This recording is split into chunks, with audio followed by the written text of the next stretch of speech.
India മുന്നണിയെ ഒന്ന് ഉടച്ചു വാർക്കുന്ന സമയം സമാഗതമായിരിക്കുകയാണ്. ഡൽഹി തെരഞ്ഞെടുപ്പ് ഫലം പ്രതിസന്ധിയിലാക്കുന്നത് ഇന്ത്യ സഖ്യത്തിന്റെ ഭാവി കൂടി ആണ് എന്നൊക്കെ പലരും പറയുന്നുണ്ടെങ്കിലും സത്യത്തിൽ ആവശ്യമുണ്ടെങ്കിൽ ഇനി രക്ഷപ്പെടാനും കൂടിയുള്ള ഒരവസരമാണ് ഇത്. ഇന്ത്യ മുന്നണി ബി.ജെ.പിക്കെതിരെ, ബി.ജെ.പിയുടെ വർഗീയ ഫാസിസത്തിനെതിരെ രൂപം കൊണ്ട ഒരു മുന്നണിയാണ്. ഒരു മുന്നണി ഉണ്ടാക്കുകയും അതിൻ്റെ നിയമങ്ങൾ അനുസരിക്കുകയും ചെയ്തു തുടങ്ങിയാൽ എല്ലാത്തിനും വിട്ടുവീഴ്ച വേണ്ടിവരും. എന്നാൽ അതിന് തയ്യാറാകാത്തതാണ് എ.പി.യുടെയും കെജ്രിവാളിൻ്റെയും ഏറ്റവും വലിയ അഹങ്കാരം. അതാണ് ദില്ലിയിൽ കണ്ടതും. ലോക്സഭാ തെരഞ്ഞെടുപ്പിൽ തന്നെ നോക്കിയാൽ നമുക്കറിയാം, ദില്ലിയിൽ വലിയ പ്രതിസന്ധിയിൽ നിൽക്കുകയായിരുന്ന എ.പി.ക്ക് അവിടെ കോൺഗ്രസിന്റെ സഹായം വേണം. അങ്ങനെ അവർ ഒന്നായി മത്സരിച്ചു.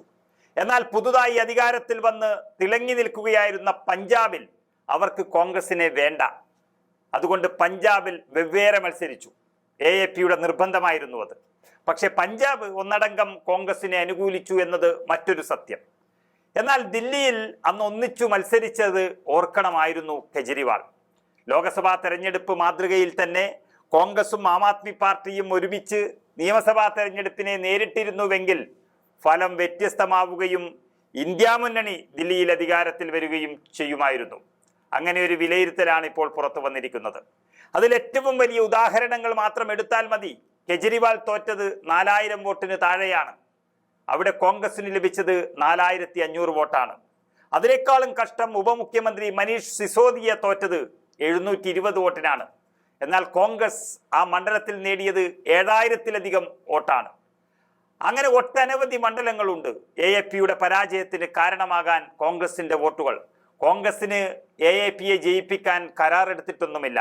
പക്ഷേ ഒന്നായിരുന്നുവെങ്കിൽ അവർ ജയിപ്പിക്കേണ്ട ബാധ്യസ്ഥരായിരുന്നു.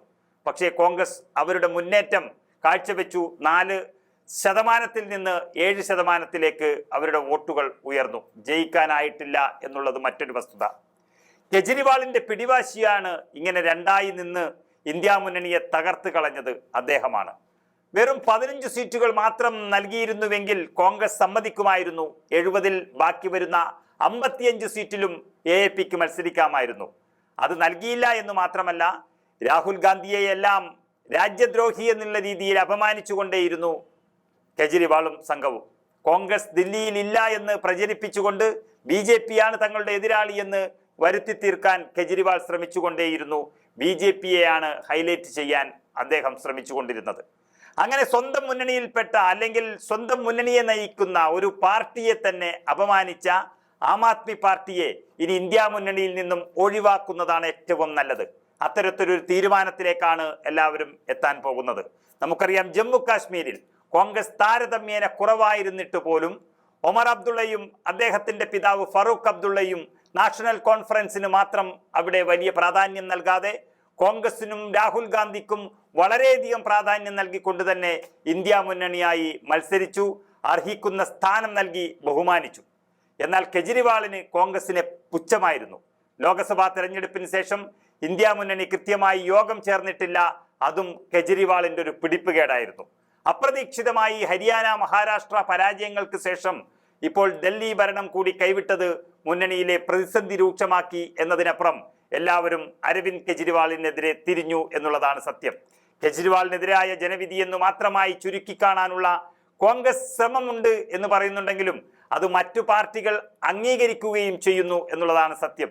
ഇന്ത്യ സഖ്യം ഒറ്റക്കെട്ടായി തെരഞ്ഞെടുപ്പിനെ നേരിട്ടിരുന്നുവെങ്കിൽ ഫലം മറ്റൊന്നാകുമായിരുന്നു എന്ന് ഉദ്ധവ് വിഭാഗം ശിവസേന നേതാവ് സഞ്ജയ് റാവത്ത് തന്നെ ഇന്നലെ തുറന്നടിച്ചു. അതും അരവിന്ദ് കെജ്രിവാളിനെ നോക്കിയാണ് അദ്ദേഹം പറഞ്ഞിരിക്കുന്നത്. ഇനിയും തമ്മിലടിക്കൂ എന്ന് കടുപ്പിച്ചുകൊണ്ടാണ് ജമ്മു കാശ്മീർ മുഖ്യമന്ത്രി ഒമർ അബ്ദുള്ളയും അതൃപ്തി വ്യക്തമാക്കിയത്. ഡൽഹിയിലെ 70-ൽ 15 സീറ്റ് കോൺഗ്രസിന് നൽകി, ബാക്കി 55 സീറ്റിൽ ആം ആദ്മി മത്സരിക്കട്ടെ എന്നായിരുന്നു കോൺഗ്രസിന്റെ നിലപാട്. എന്നാൽ ആ ചർച്ചയ്ക്ക് പോലും ഇടയില്ലാത്ത തരത്തിൽ വഴിയടച്ചത് അരവിന്ദ് കെജ്രിവാളിന്റെ നിലപാടാണെന്ന് ഇപ്പോഴും എല്ലാവർക്കും അറിയാവുന്നതാണ്. അതുകൊണ്ട് തന്നെ കോൺഗ്രസിനെ ഏകപക്ഷീയമായി കുറ്റപ്പെടുത്താനും ആരും തയ്യാറാകുന്നില്ല. ഈ വർഷം അവസാനം ബീഹാർ നിയമസഭാ തെരഞ്ഞെടുപ്പ് വരികയാണ്. ഐക്യമില്ലാതെ മത്സരിച്ചാൽ ഫലം വ്യത്യസ്തമാകില്ല എന്ന് സഖ്യത്തിലെ എല്ലാ പാർട്ടികളും മുന്നറിയിപ്പ് നൽകുന്നു. കോൺഗ്രസിനെ വിശ്വസിച്ച് തന്നെ മുന്നോട്ട് പോകണമെന്ന് ബാക്കിയുള്ള കക്ഷികളെല്ലാം പറഞ്ഞു തുടങ്ങിയിരിക്കുന്നു. ലോക്സഭാ തെരഞ്ഞെടുപ്പിലും പാർലമെന്റ് സമ്മേളനങ്ങളിലും മാത്രമായി ചുരുക്കാതെ തെറ്റുതിരുത്തി ഇന്ത്യ സഖ്യം ഐക്യത്തോടെ മുന്നോട്ട് പോകണമെന്നാണ് ഇപ്പോൾ Samajwadi party, DMK, Shiv Sena, NCP ഉൾപ്പെടെയുള്ള പാർട്ടികൾ എല്ലാവരും ആവശ്യപ്പെടുന്നത്. ഏതായാലും അരവിന്ദ് കെജ്രിവാളും അദ്ദേഹത്തിന്റെ ആം ആദ്മി പാർട്ടിയും ഇന്ത്യ മുന്നണിയിൽ ഇനി ഉണ്ടാകില്ല എന്ന് വളരെ വ്യക്തമാവുകയാണ്. മുന്നണി മര്യാദകൾ ലംഘിച്ച കെജ്രിവാളിന്റെ പാർട്ടി ഇനി ഇന്ത്യൻ രാഷ്ട്രീയത്തിൽ തന്നെ മാഞ്ഞു പോകുന്ന ഒരവസ്ഥയിലാണുള്ളത്. കോൺഗ്രസിനെതിരെ മറ്റു പാർട്ടികളെ അണിനിരത്താൻ പോലും മടിക്കാത്ത കെജ്രിവാൾ അങ്ങനെ ഇന്ത്യ മുന്നണിക്ക് പുറത്തേക്ക് പോവുകയാണ്.